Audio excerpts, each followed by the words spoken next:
Okay, I think it's anything serious, but Yes, it's not by Arrowwood. right. Okay, great. We are ready to roll. So first of all, I would like to welcome everyone to the Thursday, April 28th, 2022 Xenia City Council meeting. At this time, we will have an invocation led by Pastor Andy Wagner of Faith Community United Methodist Church. Thanks for being here. And I will lead us in the Pledge of Allegiance. If you would please rise. Thank you. Let's pray. Good and gracious God, we pause in the solemnity of this moment to acknowledge your greatness, your supremacy over all the world. We thank you for the gift of good governance wherever it is found, and particularly in this great city of Xenia, Ohio. You are Lord not just in this place, but over all creation and throughout the world. We pray for those parts of the world where there is war and conflict, especially in Ukraine. For all who have been displaced, we ask mercy. For those who provide sanctuary and refuge, we give thanks and ask blessings. Overall, we pray for peace, peace around the world, peace here at home.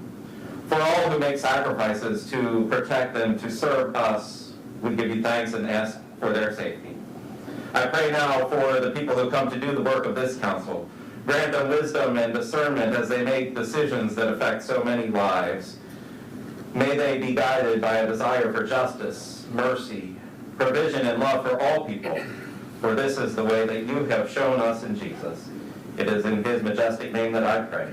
Amen. Amen. Face the flag. I pledge allegiance To the flag of the United States of America and to the republic for which it stands, one nation, under God, indivisible, with liberty and justice for all. All right. Thank you, Pastor Wagner. At this time, we will call the meeting to order and ask for a roll call, please. Vice President Urschel. Here. Councilman Scrivens. Here. Councilwoman Dean. Councilman Branham. Here. Councilman Dean. Here. Mayor Mays. Here. President Smith. Here. This morning, I was notified of Rebecca Dean's illness. She will not be joining us tonight, so I will make a motion to excuse her. Seconded by Councilman Scrivens. Any discussion? All right, roll call, please. Vice President Urschel. Yes. Councilman Scrivens. Yes. Councilman Branham. Aye. Councilman Dean. Aye. Mayor Mays. Aye. President Smith. Yes. Motion carried. Thank you. Next on the agenda is the approval of minutes. This is the minutes from the April 14th, 2022 regular meeting. At this time, I'll entertain a motion to accept the minutes as written. Thank you. Moved by Councilman Branham, seconded by the Vice President. Any discussion, corrections on the minutes? All right, seeing none, could I get a roll call to accept the minutes into record, please? Vice President Urschel. Aye. Councilman Scrivens. Aye. Councilman Branham. Aye. Councilman Dean. Aye. Mayor Mays. Aye. President Smith. Aye. Motion carried. Thank you. Next on the agenda is opportunity for special presentations. We have none scheduled for tonight, so we'll move right into audience comments. This is the portion of the meeting where anyone in the audience is welcome to come and address City Council. If you could, please give us your name, address for the record. Come to the podium and limit your comments 2 to 3 minutes, please.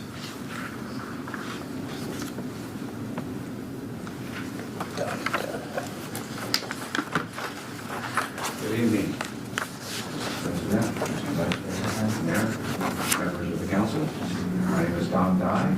I live at 343 Green Acres Drive in Xenia. I'm here on behalf of the First Church of Christ. We have given you a petition to rezone our property from R3 to P1. And Speak up. Just yell a little louder. can you hear me? Yeah, that's better. There you go. I don't speak real loud. You're good. Anyway, we have petitioned to rezone from R3 to P1. As a member of the Board of Elders, we have decided to do some updating on our property, inside and outside. The P1 will enable us to do some things outside that we're restricted from doing now with the R3. One of the main things that we're interested in is an electronic message board, which will enable us to let the public know all the great ministries that are going on inside our church. Also for future development on some of our property. that will enable us to do that as well. That is the reason for the rezoning request. And on behalf of the First Church of Christ, we hope to receive a yes vote tonight. Thank you. All right, thank you. Thank you, Mr. Dye. And that item he is referencing is ordinance 2022-10. That's item 2 on the agenda. And for those that would like to come to the podium, we will have an opportunity on items 2 and 3 on our agenda for a public hearing, so you'll be able to speak at that time. So who else would like to come to the podium at this time?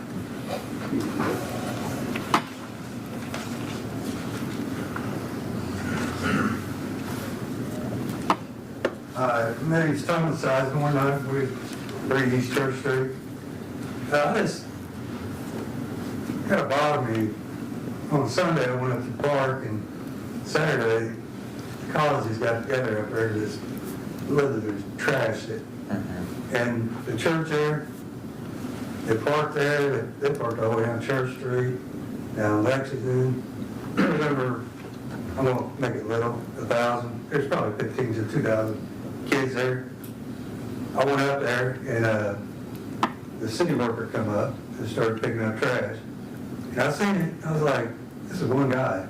He's going to be here 2 days. So I started doing it with my little grabber, cleaning the picnic areas and stuff. And then all of a sudden, 2 other guys showed up and started helping. But my thing is, when you got 1,000 people together, there needs to be some kind of policing on that, because they really trashed that park. And if you're going to put money into it, Shawnee, you got one sitting by the school in the summertime while school's in. And there's still stuff happens there. I found 9mm casings up there by the big picnic thing. Bottles busted and all that. It's not as bad, but it's bad. And it goes on a lot in the summertime. But a lady come up and she couldn't get out of her driveway. And she let the city guy know about that. Well, yeah, she should call the cops. But one cop that goes up there and you got 1,000 people, how you going to handle that? It ain't going to work. And then the church parking lot, that's another thing. I mean, that's a church. They had, the next day, Sunday, church. And there was a poor old lady lived across from it. The time I seen her, she about had the glass all swept up and stuff. But that was about 3.5 hours. And that was with 4 other people, or 3 other people. And I only did to the building where that old restrooms are. Poor city worker, he had to do all that and around, up and down, and in the back of the church. But like I said, it needs to be addressed before you put all this money in that park. Because them people wasn't from Xenia. Okay, they come in. And there was an autism banquet or something going on before that. And they just got pushed out. I mean, they come and started one picnic thing, and then the other one, they just pushed them out. And I'm like, that's not right. But when they do it, it needs to be addressed. There needs to be somebody up there, you know, I'm not saying spanking them and anything, just keeping it in line and make sure they're not parking in front of people's driveways. Well, that's all I got to say about that. Thank you. All right. Thank you, Mr. Sizemore. And spot on. And nothing saddens our council more than incidents like this. And we'll be discussing this later tonight. We were right aware of this as a council on Monday, and very disappointed in that behavior and the condition of the park and how it was left. So who else would like to come to the podium at this time? All right, if I see no one else, we're going to... Wait, we have one We have person. someone else? Miss Eva, please okay. come. Yes.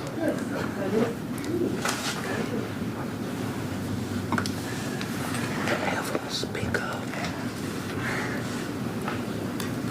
Hello, my name is Hiba Luxi. I live at 1575 Green Lake Drive, and I'm here to help promote a Xenia Youth City Council.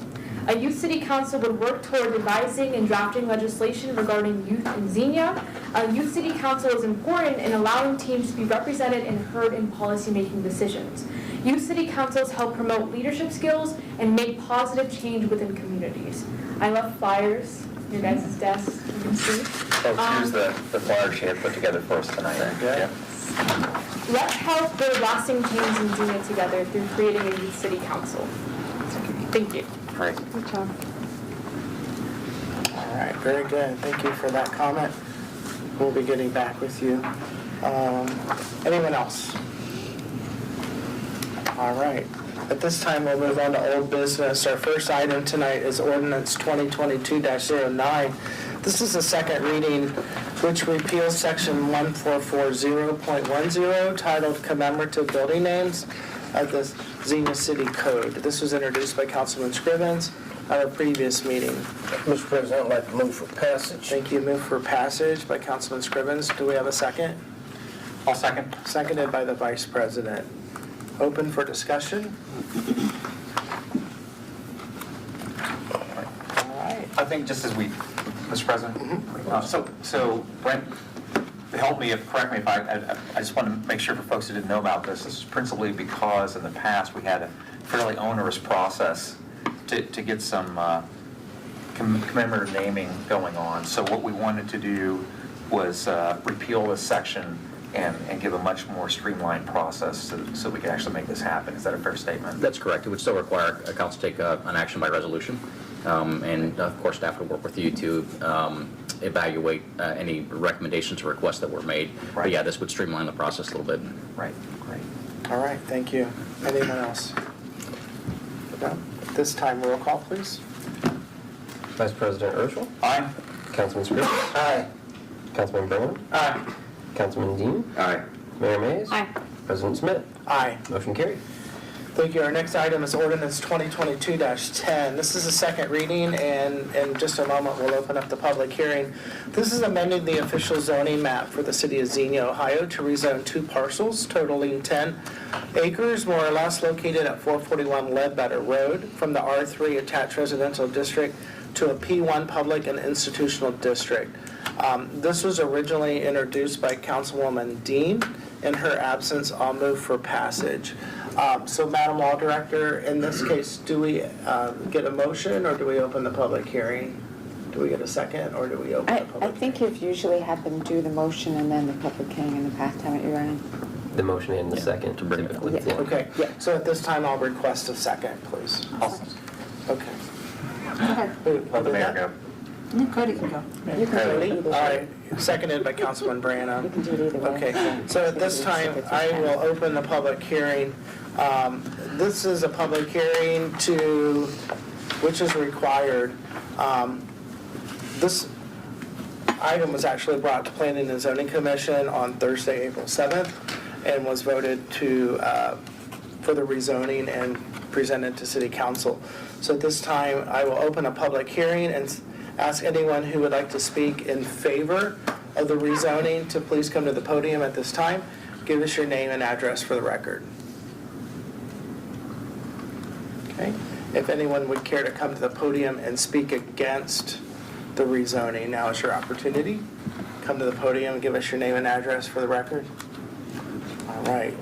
So at this time, I will close the public hearing. And we do have a motion and a second, and ask any of my colleagues on council if they have any comments or questions regarding this. And seeing none, we'll go ahead and ask for a roll call, please. Vice President Urschel. Aye. Councilman Scrivens. Aye. Councilman Branham. Aye. Councilman Dean. Aye. Mayor Mays. Aye. President Smith. Aye. Motion carried. Thank you. Our next item is item number 3. Mr. President, I think we had a comment from, I just wanted want to make a comment. to make the public aware that this is your church home. Yes. So it's our council president's church home, and Mr. Dye is my high school classmate. So if anybody wants to know why I voted the way I vote, now you know. Thank you, sir. All right, thank you. Thank you. And our next item is ordinance 2022-11. This is a second reading and also a public hearing. This is amending the official zoning map of the city of Xenia to rezone 23.43 acres located at the terminus of Tremont Road from an R1B one-family residential district to an A1 agricultural district. This was also introduced by Councilwoman Dean on April 14th. In her absence, I will move for passage. Do we have a second? I'll second. Seconded by the Vice President. At this time, we'll open the floor for the public hearing and ask anyone that would like to come to the podium and speak for the rezone. Now is your opportunity, please.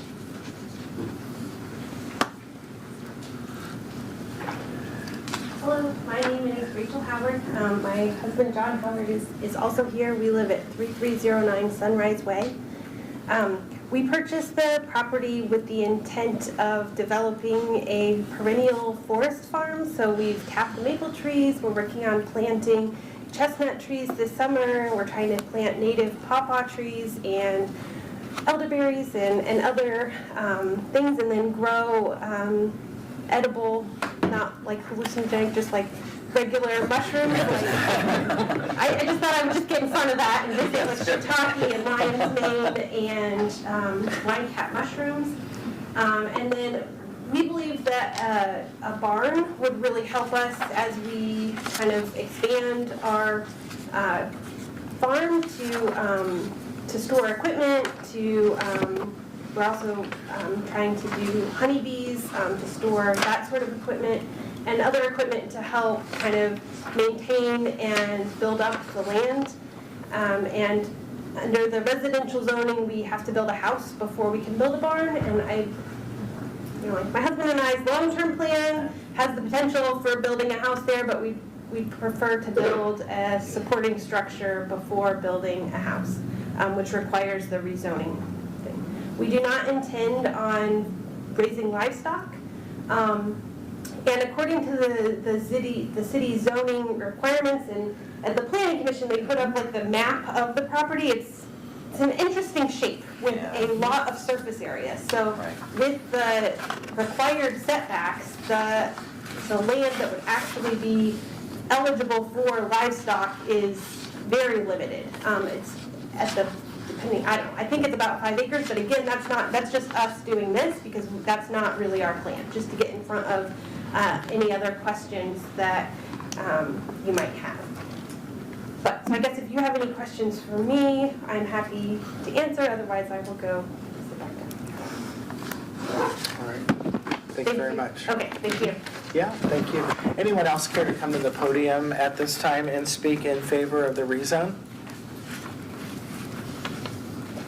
All right, this is a public hearing, so this is your opportunity. If anyone would like to come to the podium and speak against the rezone, now is your opportunity, please.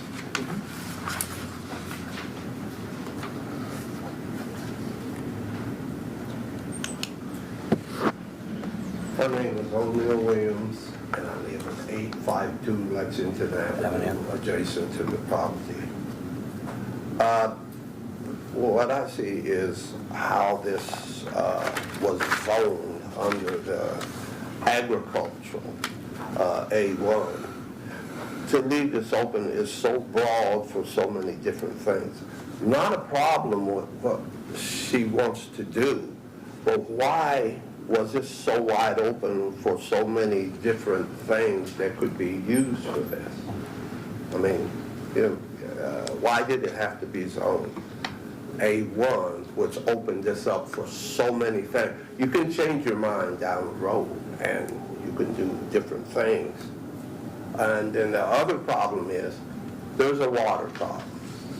And that should be dealt with now, not after. Want to know how the drainage is going to be taken care of. Water stands back there, it's low. And I want to know how's that going to be dealt with. When this buildings or whatever is going to be, or later on a house, that water is going to have to be removed some kind of way. And it shouldn't be removed on us.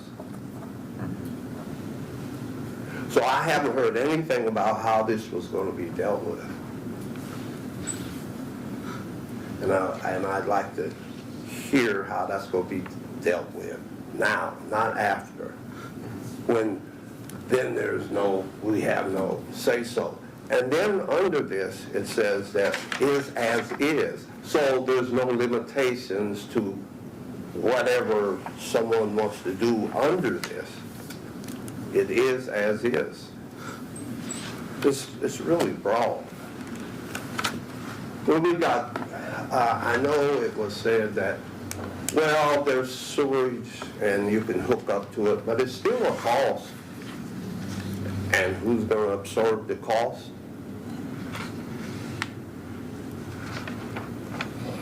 The utilities?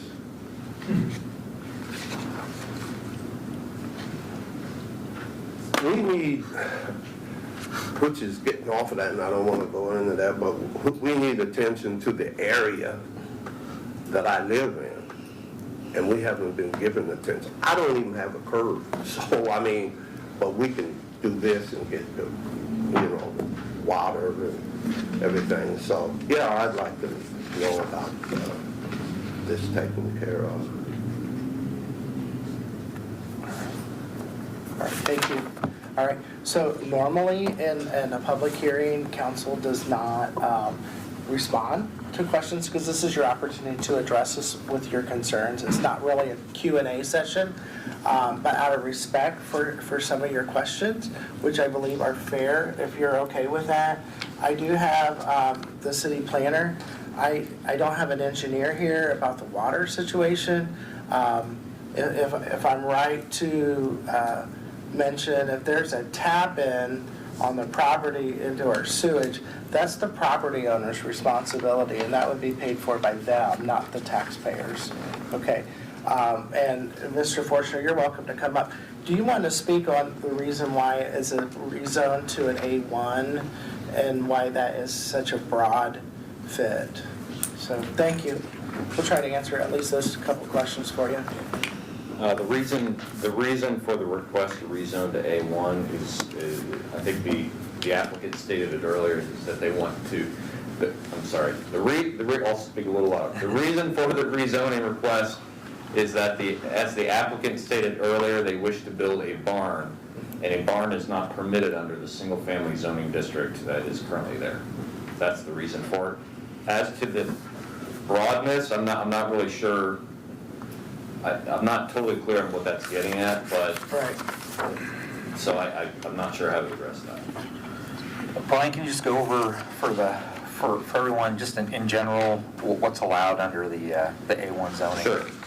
Yeah, in the A1 zoning, agriculture is allowed, obviously, raising of crops or livestock, although given the size and the shape of this property, as the applicant stated, there are going to be limits on the amount of livestock you can have there and the scale of it.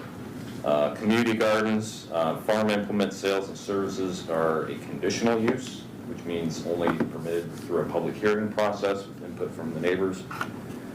Greenhouses and nurseries are permitted, residential facilities,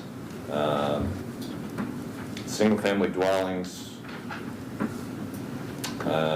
kennels and animal boarding are conditionally permitted with a conditional use, again, through a public hearing process. Commercial recreation facilities, indoors and outdoors, are conditional uses. Daycare facilities are conditional uses. Funeral homes, mortuaries are conditional uses. Campgrounds are conditional uses. Transient guest lodging, like Airbnb, that is permitted if there is a dwelling on the property. Soil mineral extraction is a conditional use, although I'm not aware of any minerals that are available at that site. And then a number of institutional uses are conditionally permitted, such as cemeteries, cultural institutions, educational facilities, both K-12 and higher ed, religious institutions, improved park and recreation facilities, public uses of buildings, radio and television studios, wireless telecommunication facilities, all are conditional uses. Utility structures are permitted, open space and conservation areas are permitted by right. lot of those things are also permitted under the current zone. Right. It's just some of the agricultural uses, the kennels, the funeral homes, campgrounds, those are not, so. All right, thank you. Would you like, does that cover it? Does that answer your question? Sure. Can I ask one? Yes. And there really aren't alternative zoning that would allow them to do the barn structure, is that correct? That's correct, yeah. I mean, unless you were to pursue an industrial classification, which would be less appropriate, because that would allow a lot more. Right. And a lot more objectionable uses for this location.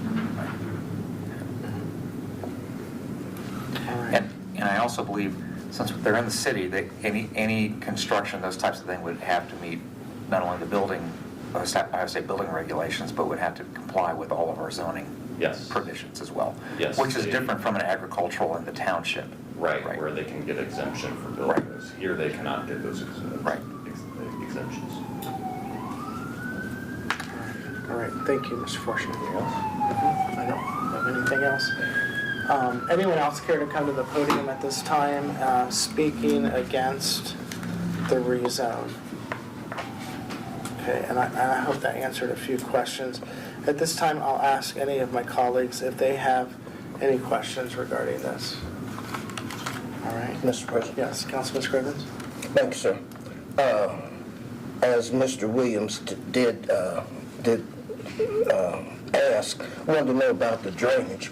You know, there's something called an ephemeral stream. It happens after a rain event. You don't know where the water's going, but it'll find somewhere to go. That's the definition of an ephemeral stream. I think before I can support it, I'd like to know where the water's going on the property and whether or not it's going to be ponding anywhere near the current residents who may have a concern. I don't know how to answer that. Well, there's that particular issue is not subject to any requirement in our zoning code for consideration for the applicants. To the extent that there's an issue, that's something our engineering department worked through.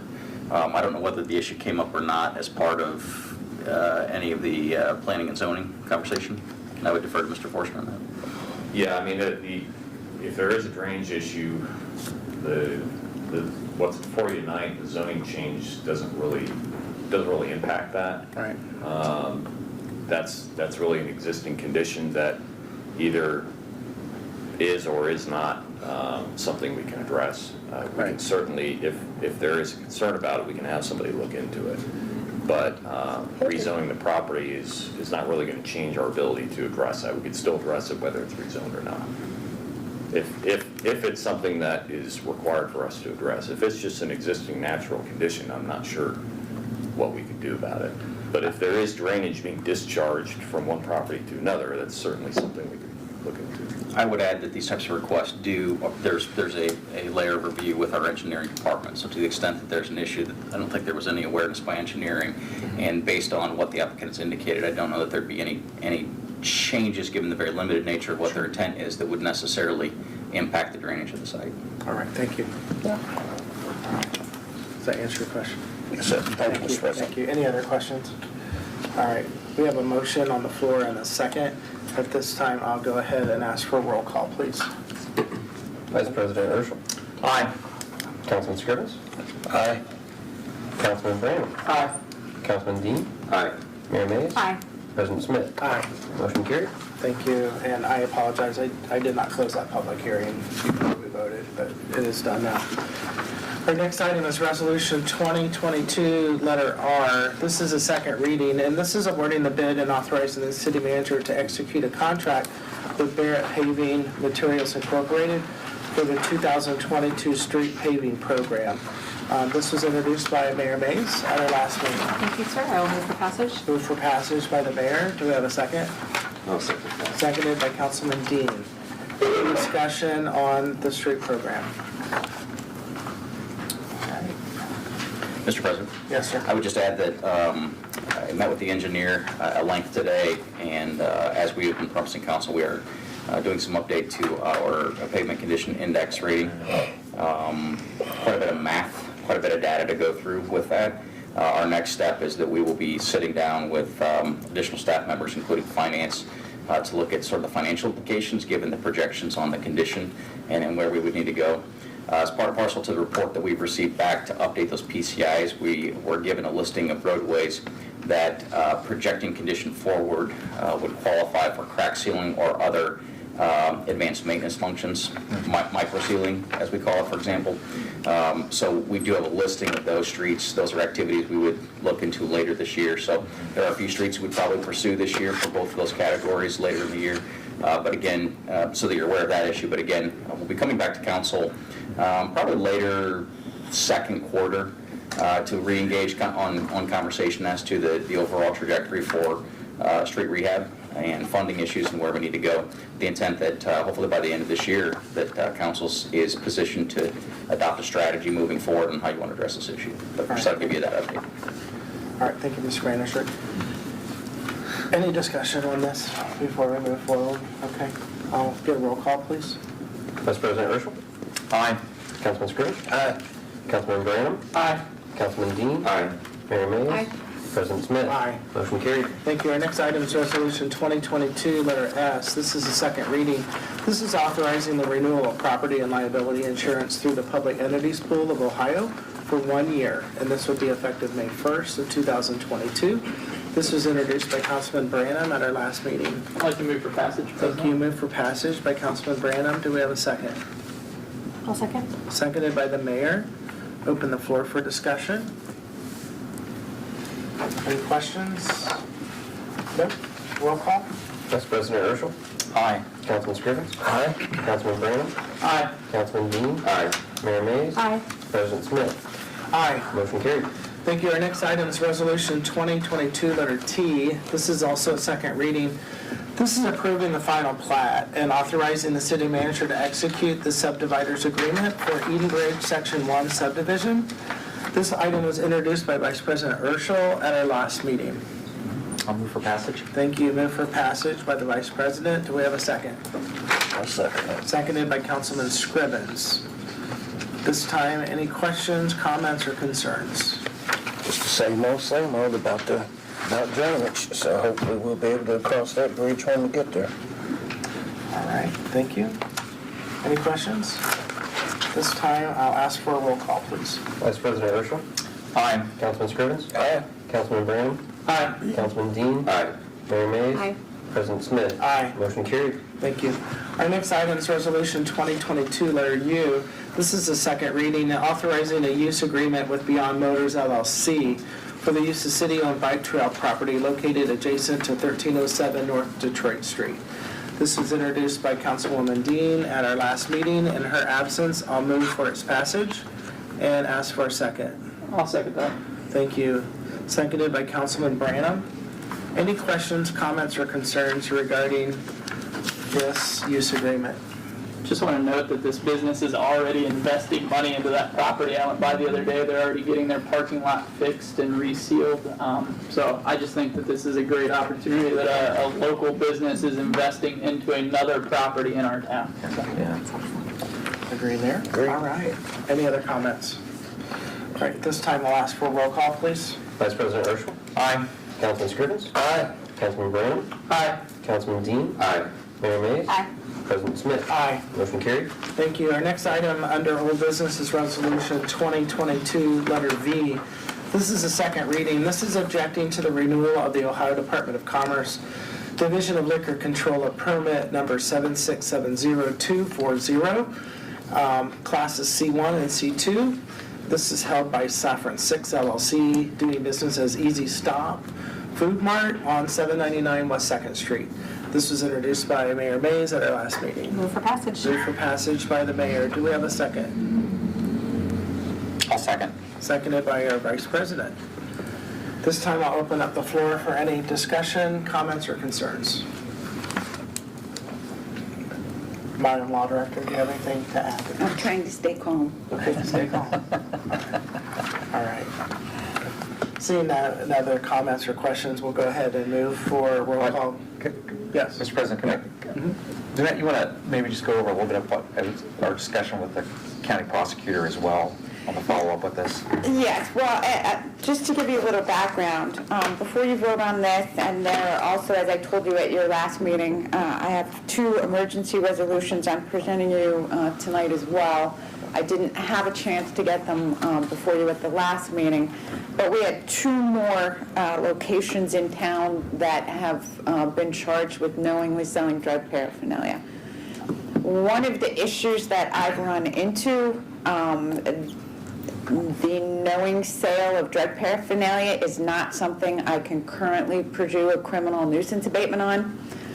Criminal nuisance abatement is what we used with the house that we were having the drug abuse problems on East 2nd Street. I had a very nice conversation with Senator Hackett last Thursday. I explained the situation to him, asked if he would consider supporting a change in the law if there is a conviction for knowing sale of drug paraphernalia, allowing me to pursue those businesses with a criminal nuisance abatement. He's on board, so we've got his support. I spoke, Will and I had a meeting with County Prosecutor David Hayes earlier this week, and I asked David if he would back and support that as well, and he's on board as well. So any tools that I can help get that we can help fight this kind of activity in our city, I will be pursuing. Thank you. All right, any other comments, questions? No, I just want to, go ahead, Tommy. No, please. Yeah, so I just want to commend Danette for moving forward on this. I encourage us to, not only on this location, but the other ones. I mean, one of the tools that we have is to go back to the State Liquor Board and express our opinion from the council whether these licenses should be renewed. And these locations know what they're doing. They know not only is it a nuisance, it's illegal, but they're pursuing it anyways. And we need to put the pressure down on them through whatever means we can to let them know that's just not acceptable in our community. So. All right, thank you. Mr. President, well, I'm in agreement with what Councilman Urschel said and what the law director said, but there are a number of people who I know personally who have medical marijuana cards, and they have to buy whatever it is to use the marijuana. Well, I can tell you, Councilman Scrivens, without getting into detail, but I can tell you based on what was filed with the court, all 3 of these sales, it didn't have anything to do with marijuana. Good. The undercover agents specifically asked for meth pipes Good. in all 3 locations, and were asked whether they wanted large or small. Mm-hmm. It didn't have anything to do with medical marijuana. Okay, that's my only concern. Sure. Because I had a friend who just passed away, and she was in excruciating pain all the time. And, I had taken her to the dispensary a couple of times. So now I had a MS patient who just recently passed away. He used it for 10 years at least. So, okay, no problem. I will. Thank you, Thank you, sir. Scrivens. Thank you, Ms. Fisher. Any other comments or questions? Now, one other question. Do the other locations, do they also have a liquor license? Yes, all 3 of the ones that are before you tonight, I'm asking that we object to the renewal of their liquor license. Yeah. And all 3 of those locations have had criminal charges filed on them for the knowing sale of drug paraphernalia. And I'm talking paraphernalia as in meth pipes. Okay, very good. So the other 2 locations are under new business. Mm-hmm. Okay, very good. All right, any other comments? All right, at this time, we will ask for a roll call, please. Vice President Urschel. Aye. Councilman Scrivens. Aye. Councilman Brand. Aye. Councilman Dean. Aye. Mayor Mays. Aye. President Smith. Aye. Motion carried. Thank you. Our first item under new business is Resolution 2022, letter W, titled Emergency. This is also objecting to renewal of the Ohio Department of Commerce Division of Liquor Control of Permit 9804316, classes C1 and C2, held by Xenia Gas and Snack, doing business as the Xenia Marathon at 590 West 2nd Street, and declaring and this is declaring an emergency. Madam Law Director, would you also like to reiterate this? Well, this is another location. On April 8th, charges were filed by the Ohio Investigative Unit after an undercover buy at this location. It was also administratively cited to the Ohio Division of Liquor Control. I can tell you, I did review the Xenia PD records. There are no excessive calls at this location. However, per the report, at the time the sale was made, the clerk that made the sale, he's here on a student visa, which means he's not legally allowed to be working, which means I guarantee you his income is not being reported to the city of Xenia. So we have tax issues at this location as well. All right, thank you very much. Any questions for Madam Law Director on this issue? At this time, we're opening up the floor and asking for a motion as an emergency to pass Resolution 2022, letter W. So moved as an emergency. Thank you. Moved as an emergency by the mayor. Do we have a second? I'll second. Seconded by the vice president. Unless there's any other discussion, we'll move for a roll call, please. Vice President Urschel. Aye. Councilman Scrivens. Aye. Councilman Branham. Aye. Councilman Dean. Aye. Mayor Mays. Aye. President Smith. Aye. Motion carried. Thank you. Our next item under new business is Resolution 2022, letter X, also titled Emergency. And this is objecting to the renewal by the Ohio Department of Commerce, Division of Liquor Control of Permit 5424165, classes C1, C2, and D6. That's held by Maharaja Food Mart at 1901 West 2nd Street here in Xenia. This is also declaring an emergency. And again, I'll defer to our law director on this case. Again, this objection is based on charges that were filed on April 8th, undercover buy made by the Ohio Investigative Unit. This particular permit is a little different. There is a C1 carry out of beer, C2 carry out of wine and mixed beverages.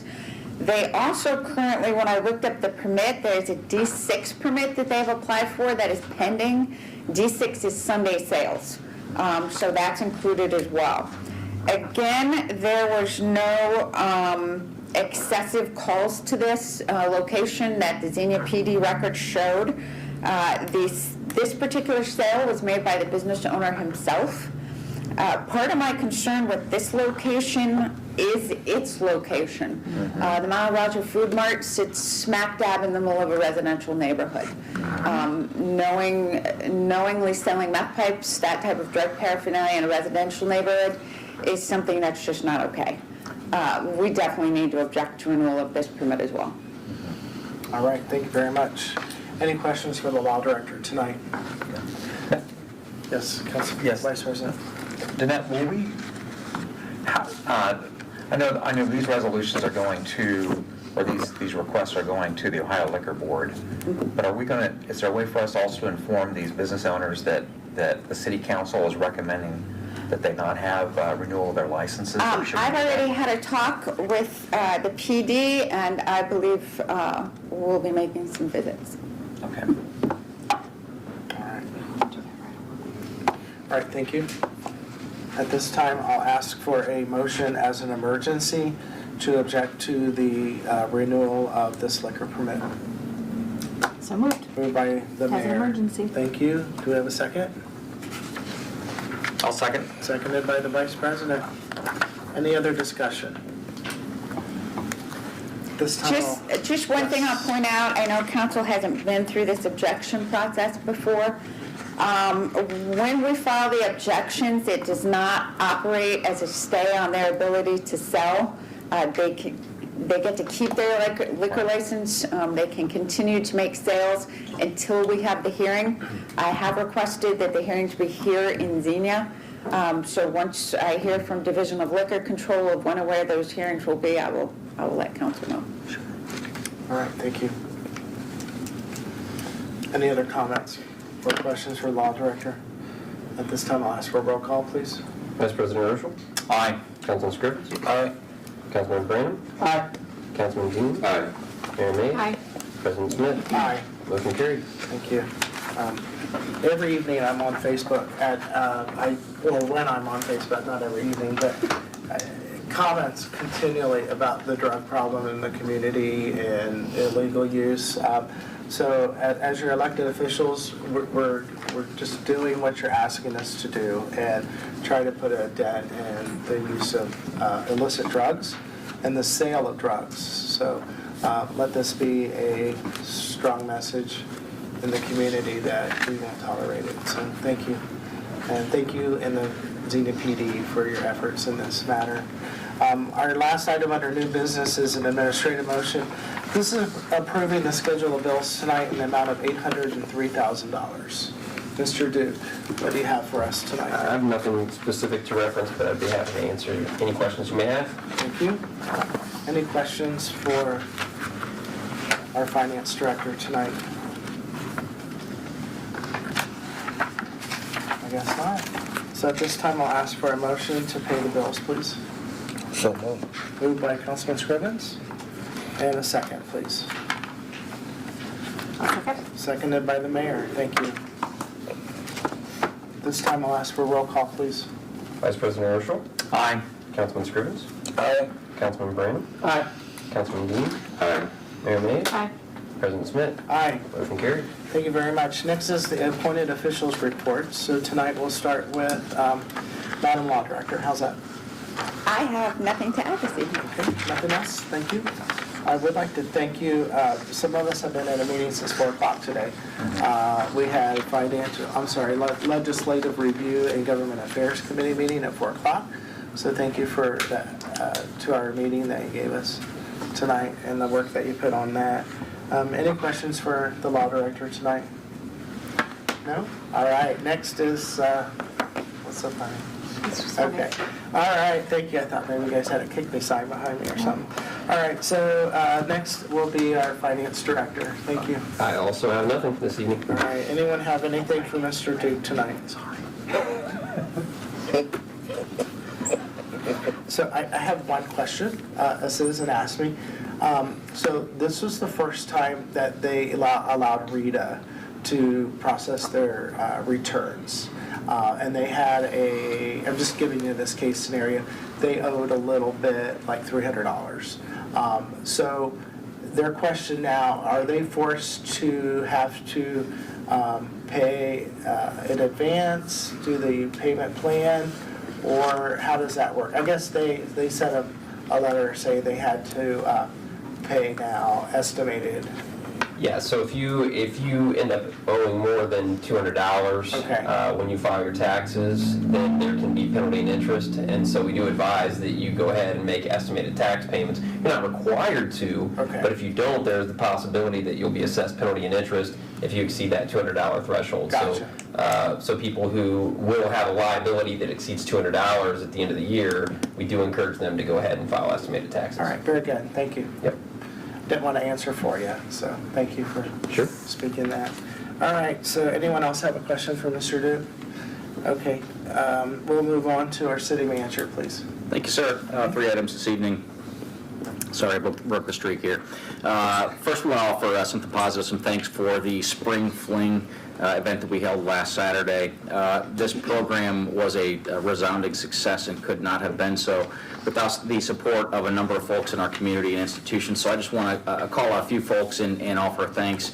The craft show was organized by Becky Hawks of Flower Bake Shop, so we thank her. The crew's in by Mike Morris. The Mother's Day flower giveaway was coordinated by the Xenia Church of Christ. We thank them for their contribution. Face painting by First Evangelical Lutheran Church. Safety City, we had Sergeant Osborne and Officer Callan out there. They did a great job, and we thank them for coming out. The animals were free at that little petting zoo. We had a couple of our dispatch employees that provided that, so we want to thank Jillian and Mindy in dispatch. Food trucks, Mad Cab, they organized the food trucks down at Xenia Station, and they did that for this event, so we appreciate that. The staff from Athletes in Action provided the oversight for all of the free inflatables for the bouncy houses for kids, so we thank them for their contribution of time. We also want to say thanks for the other participants, organizational participants, Little Miami Farms, the OSU Extension Office, the Xenia City Tree Committee, and our Charter Review Commission also had a booth there. So thank you to all those folks. We had a beautiful weather day, a fantastic turnout. Vendors and food trucks all had a very, very profitable day. And so given the success with the program this year, we'll be recommending to council we do something similar next spring. Granted, spring is always a bit of a crapshoot in terms of the kind of weather you're going to get, but again, good weather, good turnout, great event. So thanks to Ryan Baker, our staff member, who was chiefly responsible for putting that together, and Christina Schaefer as well for her efforts. So second, I wanted to provide a reminder for staff, or excuse me, rather for council and for our public, particularly in the Dayton Avenue area near Franklin Park. Our first neighborhood night out of the season will be May 10th. That is next Tuesday. That is scheduled from 5 to 7 p.m. We will have boxed suppers provided. That's being provided by our friends and neighbors next door at One Bistro. And so That's a week from Tuesday, not next Tuesday. correct. Right. A week, yes. And that date is? May 10th, Tuesday, May 10th, again at Franklin Park, 5 to 7 p.m. Encourage our council members to come out, and it's a good opportunity to connect with your constituency. We will have various other agencies available with us, talking about services locally. Xenia Public Safety will be there as well. And then finally, I wanted to address, and we've had a number of phone calls about this, the situations related to our municipal gas aggregation program. The city was notified a couple of weeks ago that the firm that we had contracted to provide the gas aggregation service has filed for bankruptcy protection, and in doing so has sought to cancel all the existing contracts. This has affected, I want to say, 30-some municipalities in the state of Ohio and a couple of hundred across the region. So we are not alone in this, but again, it's left our local consumers in a bit of a lurch. We are recommending that local consumers, they're being put on the standard offering that's available through our primary provider in the region, what most people know as Vectren. Staff met with our Utilities Public Service Committee the other day and laid out the scenario as we've looked at the process of soliciting for new bids. Based on the response that we got from our consultants, we believe that waiting until later in the summer, probably around August, to do a bid request with a service period that would start in November will yield the best results overall for our consumers. That means there will be a variable rate possibility for consumers through the summer months, but our estimation was that our consumers should be fairly minimally impacted as your gas usage tails way off during the summer months. Again, we believe that this will be the best environment to get the best rates long-term that we can lock in. We would probably look at a 24-month term, again, with services starting in November. So our advice to folks right now is you will probably be contacted or may be contacted by firms seeking to sign you to a contract offering better rates. Most of those rates will be locked in. We can't guarantee that they're going to be better or worse, but we would advise folks to just stick in that variable arrangement with your standard offering for the time being. You will have the opportunity to opt out of the program again once it's launched in the fall. Otherwise, you'll be automatically re-upped if you have not signed a contract with another provider. So we regret that this has happened. It's really very much out of our control, and we're just subject to having to deal with it. So again, have had that discussion with the Utilities Committee, and I think there's concurrence from the committee to go ahead and target that rebid later this summer with a service period that would start in November. I can answer any questions on that, but again, it'll probably be a couple of months more before we have some updates with council as we look at what the rate environment would look like, later this summer. All right, thank you. Right. So just to add to that, Brent, when we started this was a service we were providing.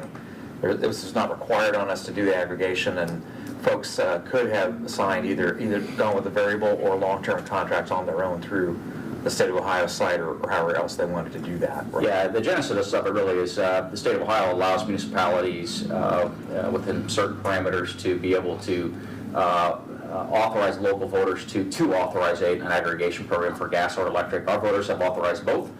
We've had electric in for some years, gas for a few years less. And it really has been a benefit to our local consumers, but the consumers always have the option to opt out, to take a contract with an individual supplier, and that continues to be the case. We just won't have an aggregate partner back on board until we can do this rebid later in the year. Right. All right, thank you.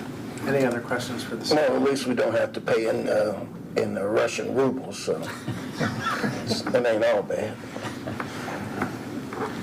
Very good. Any other comments? All right, thank you for your report. Council President, if I may, as I begin to think through the question that you asked me, I probably oversimplified it a little bit. So I would encourage people to talk to Rita and look through the income tax code if they have specific questions. Because if you're over, or if you're under $200, you don't ever have to make estimated tax payments. If you're over the $200 mark, really what it boils down to is there's a specific percentage of your income that is due each quarter. And so essentially by the end of the year, you have to have 90% of your income or 90% of your liability paid to the city by certain dates. So it's graduated by each quarter. There's a certain percentage due after the first quarter, or a certain percentage second quarter, and so on. So it's a little more complicated than just that $1 amount. I was thinking through, as you said, $300. Well, it's over the 200, so they need to do it. But I would, so there's a requirement that you have a certain percentage of your income paid to the city, or a certain percentage of your tax paid to the city in each quarter. And if they have questions, we can help them through that. But, And I would encourage anyone watching, if you have questions on taxes and tax payments, to call the city. Sure. Or Rita is obviously probably even a better resource. But if they're having problems getting the answers they need, we can certainly help them. And so Ryan, correct me if I'm wrong, but sometimes people have the perception that the tax payments we make at the end of the year are providing the funds for the city for the next year, but we operate off of the taxes we collect during the year. Yeah, absolutely. And in fact, withholdings account for a pretty significant portion of the income tax revenue that we derive. And so yeah, a lot of the tax, or a lot of the dollars that we're using from an operation standpoint that are derived from income tax, those are just from the previous quarter even. Correct. So we only have, approximately a 2-month reserve is what we're required to have right now. It's a little more than that. Right. But yeah, we're essentially using many of the dollars from the previous quarter to operate. Right. So I've seen a number of comments on Facebook and other items as to why do we have to pay this ahead of time when it's not due till this period? Well, the reality is, no, it's due before by law, and we actually operate off of it when it's turned in. And so there is an impact if a broad number of folks are not, if everyone deferred and waited till the end of the time to pay their taxes, we'd be out of the operating funds for that year. Sure. And most, or employers within the city of Xenia, are required to withhold and to make those payments, usually monthly, but sometimes it's quarterly, based on the amount of that payment. And so really, if you're an individual who doesn't work here within the city, those dollars are required to be remitted to the city in a similar fashion as to those people who actually work in the city whose employer is withholding on their behalf. So the timing of it is very similar to those who would work in the city. All right, thank you. Next on our agenda is opportunity for council comments.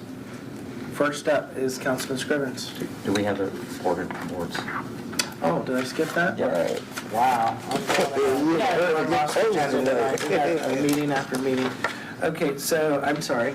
Back up. Reports of boards, commissions, and committees. Our first report is Property Management Committee, which met on April 21st, and that was chaired by Vice President Urschel.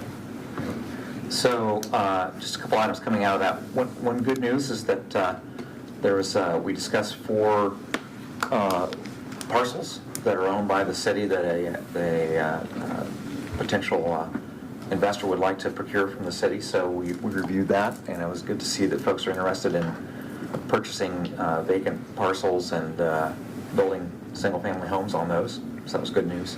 That'll be coming forward. We had another item that we discussed in executive session. We're going to also discuss in executive session here tonight after this meeting. And then the last item, we had a little bit of discussion on the delinquent, the properties have delinquent taxes due. We've met, or I've met with the county auditor, the county treasurer, and the county prosecutor, who all have a role in this, as does the county common police court. in terms of collecting those. And you notice that none of those are us in the municipality. So right now, we have 587 parcels in the county that are behind at least $1,000 in property taxes. And of those, only 30 of those are outside of Xenia and Fairborn.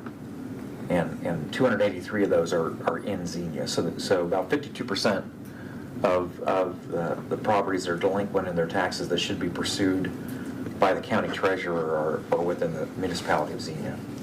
So one question, it was an interesting question, so Danette came with me as we met with the county prosecutor, and he asked a question. He said, well, you're one of 7, and you're interested in seeing this pursued. How does your counsel feel? And I almost responded to him, it's irrelevant because this is your job. But I didn't say that, because by Ohio Revised Code, he's required to support the county treasurer. But I told him I would come back to us as a council and see if it is the intent of the council that we pursue these items. So I would like to offer an intent of council motion that we then can go back to both the county auditor and the county treasurer and the county prosecutor, and if need to be, to the county commissioners, because part of what's happening right now is the county treasurer is ready to file in common police court, but he has no legal support. That legal support by the Ohio Revised Code has to come from the county prosecutor's office. And right now, he does not have support currently from the county prosecutor to be able to file. And whether he funds that out of his office or we need to go back to the county commissioners and ask them to provide funds, we may need to do that, but I'm sure they're going to ask if this is the intent of our council as well too. So I have a intent of council motion I'd like to read now, and with your permission, to see if we have a motion and a second on that. Let me go ahead and read this. Well, Councilman Urschel, just to give the rest of council a little more background. In my time here, the county prosecutor contracted those services out, the tax foreclosure process. It does take title searches. The person who's been doing it, at least in my 5 years here, was Patricia Campbell. And Ms. Campbell has been named as magistrate at domestic relations. She replaced our Judge McNamee when he came to us. So I think the question right now, what I took from the conversation we had with Prosecutor Hayes, was they're debating whether it's best for them to contract that service out or bring it in-house, which would entail having to hire another assistant. I told him conversations that Brent and I had. If he wanted to go to the county commissioners and request an assistant, I think and the conversations I've had with the law director in Fairborn, I think they'd behind it as well, that both cities would support him in requesting that from the county commissioners. Right. And part of the concern is that the contracted support, what I told Prosecutor Hayes is we're not looking for 5 or 10 of these per year. We're behind in such a large number. We need to have hundreds of these filed. And if they're just purchasing a small amount of contracted support that will only process 5 or 10, we'll never catch up with the situation.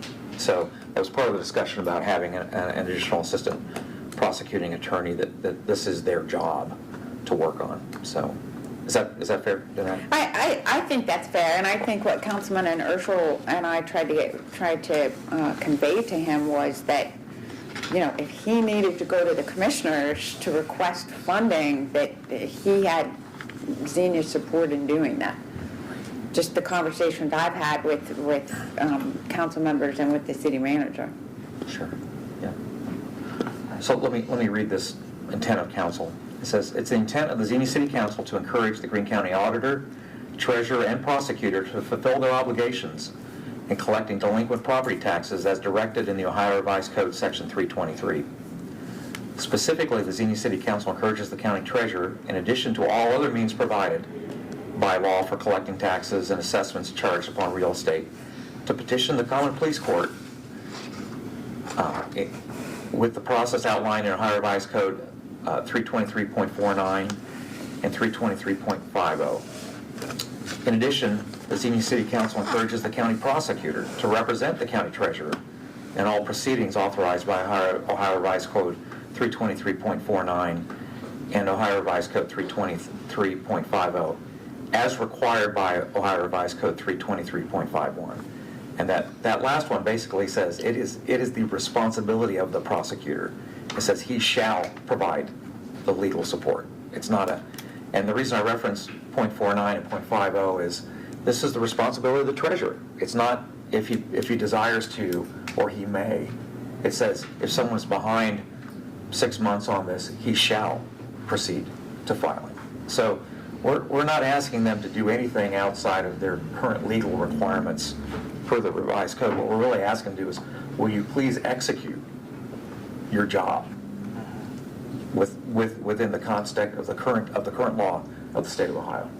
One other comment I would add is there's a question both by the treasurer and the prosecutor saying, well, I don't know that we want to be throwing people out of their homes, due to taxes. And I just let you know that in Ohio Revised Code 323.49, there is a provision that says that will not be proceeded with under the context of a homeowner that is behind on these real estate taxes in the home that they're living in.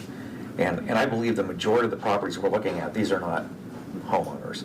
These are either abandoned homes, properties that are vacant lots, or rentals. And the reason I put in the Ohio Revised Code 323.50, the treasurer has the ability to take the rental income to pay the back taxes as well too as he files a common pleas court. So. All right, thank you. So we have a motion on the floor. Do we have a second? A second. Okay. And any discussion on your motion? Mr. President, I just think I speak on behalf of the entire appointed official staff that we are supportive of the effort to bring accountability to this. I think the sentiment is echoed that this is not about forcing anyone out of their home to take their property. These are many vacant properties, dilapidated properties. These are a blighting influence on our community.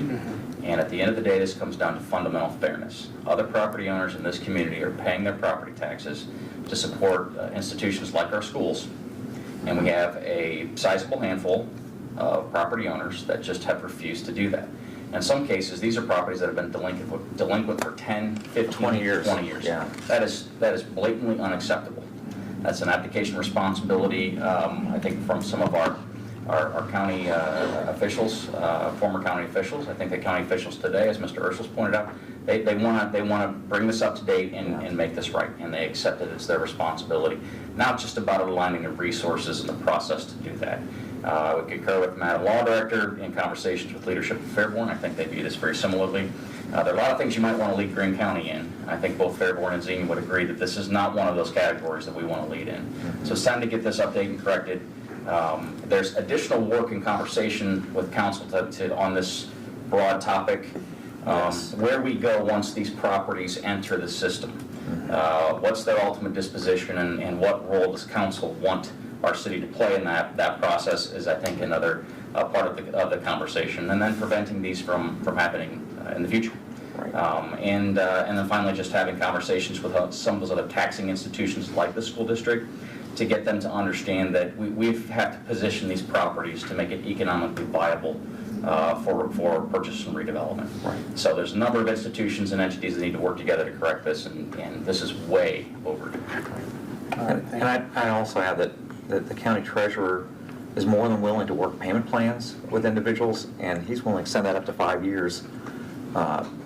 He's sent on all of these properties, they've sent multiple notices, and for the most part, no one's even responded to his invitation to meet to establish payment plans at this point. So. All right. Any other comments? I'll ask for a roll call on the aforementioned motion. Vice President Urschel? Aye. Councilman Scrivens? Pass. Councilman Branham? Aye. Councilman Dean? Aye. Mayor Hayes? Aye. President Smith? Aye. And back to Councilman Scriven. Aye. Motion carried. All right, thank you. Anything else for Property Management Committee? Okay, so next on the docket is Public Service and Utilities Committee. That met 4 days later, and that's yours? Correct, All right, right. thank So you. we went over the natural gas aggregation. So anyways, I just want to tell Jared Holloway, our Assistant City Manager, thank you for all the effort investigating all of this and looking over the pricing and those kind of things, and we're looking forward to getting an aggregation program set up again in the fall. We also discussed our trash collection, the Rumpke contracts coming back up, and we had a long discussion about what's going on with the collection of additional items besides the normal trash item too, but more to come on that. We discussed the PCI, and as Brent said, we're looking forward to coming back with our engineering staff to review the PCI and looking for a way forward. This is not going to be cheap. Our initial estimate was that we're deferring about $3 million worth of maintenance a year, and off of the current PCI, that number may be going up. So we have got to get our hands around that and address it. And there's absolutely no way that you could squeeze the current income of the city in any way, shape, or form without removing major services to address this. So we're going to have to grapple with it. But anyways, I just want to tell the engineering staff kudos for doing the review and getting back on that as well too. So that's all for that. All right, thank you. Next is Board of Zoning Appeals. Councilman Branham? Yeah, BZA met on April 25th, and we had 2 cases. We had BZA 2022-02, which is an administrative appeal regarding a notice of violation issued by the City of Xenia for keeping more than the allowable 4 animals considered to be small livestock on the property located at Thornhill Avenue. That case was denied. The variance request to allow a shed to be built on a lot at 240 Roselawn instead of the adjacent lot that contains the home that the shed serves. Additionally, to allow said shed and patio to be built approximately 0 feet instead of the required 3 feet from the lot line that divides 2 aforementioned lots, and that case was passed. That was a inheritance of our forefathers of having one tranche of land that was separated into 3 different parcels, like literally the 2 side parcels was literally only 15 foot wide. So that was a different story. Now I will say the first case, it was not used as a process of the appeal. It was mentioned by the applicant, but I wanted to bring this up to council to kind of get some thoughts quickly. We can settle this email, that sort of thing, if you guys want to discuss. But Ohio Revised Code, I know we've talked about this enough today, but Ohio Revised Code 925.62 prohibits the culling or dyeing of rabbits or baby poultry. Also prohibits the sale of any poultry in lots of less than 6. Okay? Meaning that chicks have to be sold 6 at a time. Our code currently, and I know that the Ohio Revised Code does not directly influence cities to set their standard of how many chickens we allow, which currently the city of Xenia allows 4. I think it is worth exploring to our Planning and Zoning Commission a recommendation to seek changing that to a 6 to align with the Ohio Revised Code. So if you guys would this week, if you have to think about chickens this evening or the next couple of evenings, just send me your thoughts, and I think it's a good thing for us to explore. So that's it for me. Great. Thank you. Thank you for that report. Any comments or questions for Councilman Branham and BZA? All right. So now we'll move on to council comments. Sorry, I skipped all you guys. And I'll start with Councilman Scrivens. Thank you, Mr. President. Councilman Branham, I have chickens in my neighborhood. As a matter of fact, a rooster wakes me up. So, Roosters on the way. that's a good thing. Thank you again, Mr. President. Just wanted to remind all the citizens of the city that we do have an election coming up, and you can still vote early. And we advise you to go out and vote for the charter amendments that we placed on the ballot. And that would bring our charter up to date and current. Also, Mr. President, I'd like to give a shout out and a congratulations to Miss Alpharetta Hughes. She's a member of Zeta Phi Beta sorority, I believe. She received an award just recently. Dr. M. Cookie Newsom, she's the former president of the Wilberforce Community Property Owners and Voters Association. She's passed the gavel on now to Mr. Wilbur Jamerson, so we're expecting good things out of him.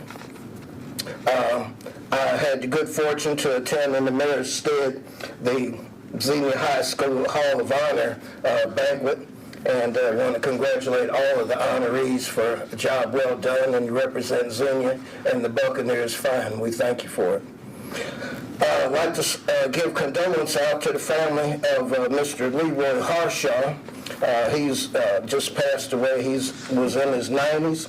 His home going to be Monday, this coming at 11 a.m. at the Middle Run Baptist Church, 1000 East Church Street here in Xenia.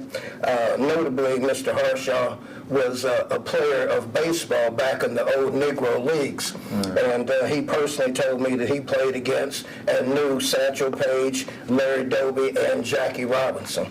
So it was a pleasure to know Mr. Harshaw. And if you saw him, you would see him wearing his Hamburg hat. And he attended church up until the time that his health began to fail. And we want to wish his family condolences. Congratulations to the city, the staff, especially. I saw Ryan working his thing off downtown here in Courthouse Square for the spring fling. Everything just seemed to not you, Mr. Duke, Mr. Community Service Director. Everything just seemed to work together for the good. All of the partners just melded together. It was a great event. The city even had a tent on the corner by Xenia Crossing to explain some of the ins and outs of the new charter amendments that we're proposing. So all of the members of the Charter Commission and the mayor took time duty to man the tent there Saturday. It was just perfect weather. It was just a perfect outing for the city. We all got rid of some of our cabin fever this past Saturday. I want to thank our Director of Development, Mr. Brodsky, of course keeping a good secret, until it broke on the front page of the Xenia Daily Gazette, thanks to Miss Karen Race, our ace Xenia Gazette reporter. We have a Waffle House, a Popeye's Chicken, and a Dunkin' Donuts slated to become a reality here in Xenia, Ohio. Well, that's just good news, so I'm glad to hear that. And then also, Mr. President, finally like to congratulate this Xenia Youth City Council. This seems to be a good thing that's coming up, so we look forward to working with you guys. And the 11th and 12th grade is where you develop your civic responsibility. So we want to make sure that we underscore that. And we want to have some good people in the bullpen, so when the game comes to you, we can bring you in. And with that, Mr. President, I yield back. Thank you, sir. Thank you, Councilman Scrivens. Councilman Brandon? Overall, I just want to thank Miss Heba for coming out. Funny little backstory. I used to work at a daycare in college, and she was one of my students at the daycare. So it makes me feel old. I'm still one of the younger ones on council, though. No, sorry about that. It's okay. You just keep going then. I would like to thank Mr. Sizemore for stopping out and expressing his concerns about Lexington Park. I will say it seems like we're damned if we do or we're damned if we don't. You know, 1 minute we're in there cracking down on individuals with potential drug issues, and the next minute we're having an uncontrollable party, the way it sounds. We just need to once again reach out to our local colleges and say, hey, this behavior is not recommended. If that's the culprits, if not, then we need to figure out who's administrating those parties. But it's a concern that was even back in 2017 when I worked for the city of Xenia in the Public Service Department. It was a yearly thing that happened that I recall. So I hope that eventually we can get that fixed and we can continue with some park improvements that I do. Some of the ones that I support, others I do not, i.e. the bathrooms. So just so that that's aware. All right, thank you. Anyone have anything for Councilman Moreno? All right, thank you, sir. Councilman Dean? Thanks, Mr. President. I don't really have anything else to add tonight. All right, thank you very much. Anyone have anything for Councilman Dean? All right, Mayor Mays, Thanks. your opportunity. I'll just take a minute to thank everybody for their help in the Xenia Community Easter egg hunt that was on April 16th. It was a chilly day, but it was not raining too much, so it was a really good day. Most of the council came out and helped and pitched in and donated baskets, helped get baskets away. Cody, I wanted to particularly thank you for all the work that you put in with public service and being helpful and just getting a lot done. Keith Cook, this is a project that he really puts a lot into with the guys and making sure that the park is ready to go, and really appreciated his efforts. The Xenia Area Association of Churches and Ministries supports this and helps fund this, as well as the City of Xenia and the BRCA group that came out and volunteered. We had National Honor Society kids that came out and volunteered and got some hours, so it was a fun day. We had the home church sponsored the helicopter egg drop, which was something we've never done. It was very exciting, a little competitive, but really it was a lot of fun, and overall it was a great event. And wanted to also give a shout out to Walmart. They donated 6 bikes and helmets for kids as grand prizes, and it was a blast. We had a great day, so thanks for everybody that participated. The same day as the spring fling, in the morning, Fox's Friends of Xenia Station had some events happening at the bike station. That day was the National Celebrate Trails, kind of an opening day of our trail system. So lots and lots and lots of people were out that morning, especially just given the weather. And the Sykes and the Lewises were out there. They had coffee and pretzels and bananas and water. There was another group there, information on just bikes in general.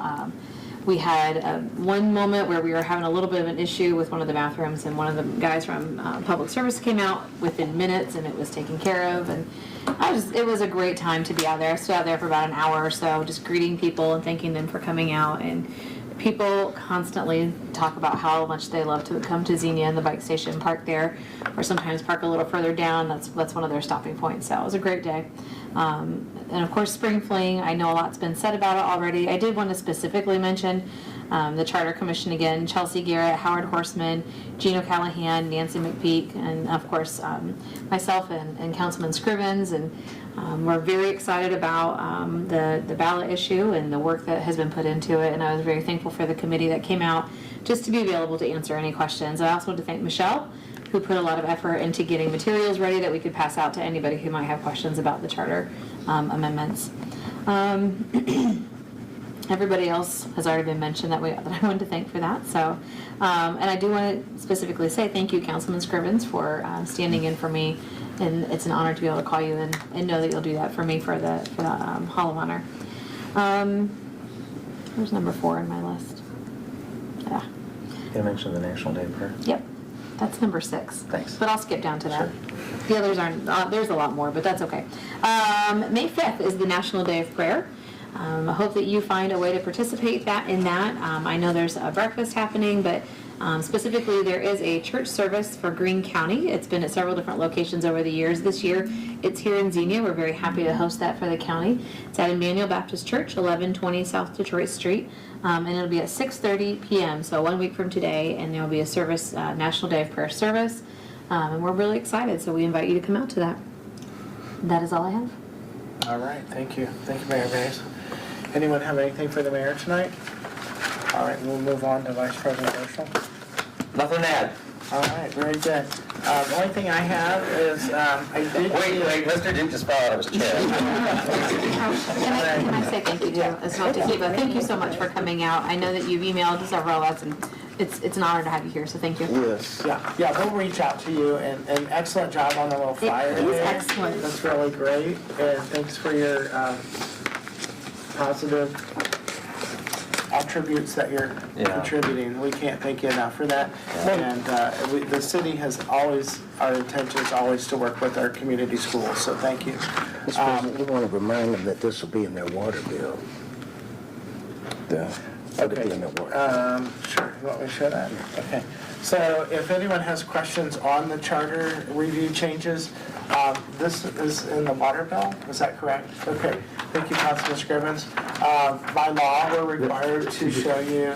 It's not that, but there is a flyer in, I couldn't see what exactly it was, but there. That's not in the water bill. Okay, this is in the newspaper, correct? Yeah, Yes. this was the insert in the newspaper, but there'll be an abbreviated type of flyer in the utility bill, or there was? There has been. There has been. There already was. Yeah, there already was a flyer that detailed or summarized some of the changes in the charter. Very good. It is all available on our website as well. You can go on our website. Thank you.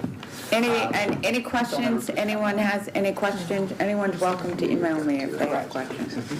Yeah, if you have questions on the charter changes, please reach out to the city.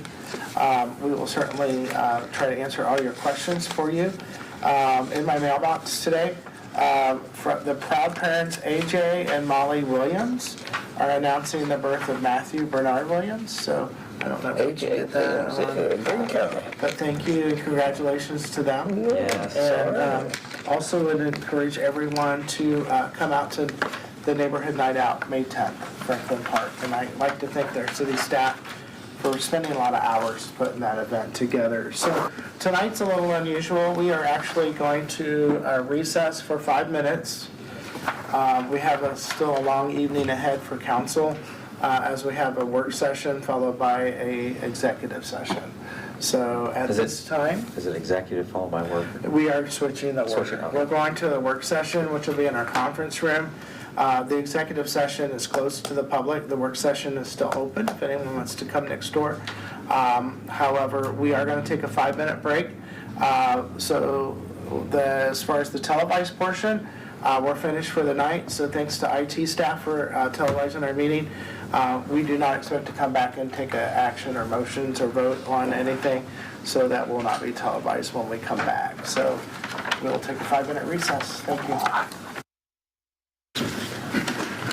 So you go,